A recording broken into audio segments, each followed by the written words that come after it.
Umpisa ngayon ang long weekend dahil sa barangay elections at nataon pang mag-uundas na. Kaya buho sa mga bibiyahe pauwi ng probinsya. Fully booked na ang maraming kumpanya ng bus kaya pahirapan ang pagbili ng ticket.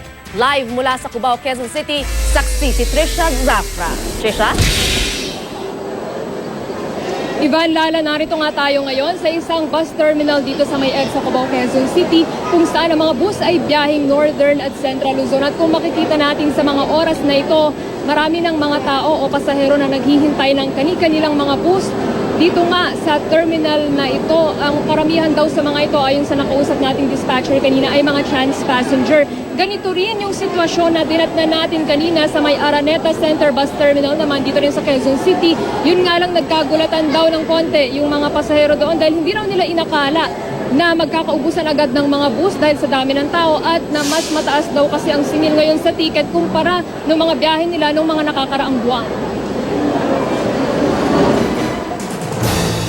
Kabilang sa daan-daang nag-aabang ng masasakyang bus pa probinsya na dinatnan ko ngayong gabi, si Mang John na hapon pa raw nasa Araneta Center Bus Terminal. Mag-aalas 8 na raw ng gabi nang makabili siya ng ticket papuntang Bicol. Ano pa kayo naghahanap ng biyahe? Bako tayo? Alas 5 pa. Parang ngayon lang yan, parang Sino pa ng hapon kayo naghahanap ng biyahe? Opo. Wala pa bukas eh. Kaya lang, Walang bus. buti nga si Mang John nakabili pa ng ticket. Si Jason kasi wala nang inabutan. Bukas daw sabi nila agahan na lang daw. Kaya dito na lang din magstay. Fully booked na ang maraming bus company hanggang weekend pero kahit nakabook na, hindi garantiya na makakabiyahe. Tulad ni Joe na naiwan naman ng bus. We left the house at 5 o'clock. I don't even know what time it is anymore. But so we missed our 6:30 bus. But it took a while to get here because of the traffic. May iba namang nakabili nga ng ticket pero kalbaryo ang biyahe o kaya napamahal ang pamasahe. Gusto ko sana aircon, wala eh.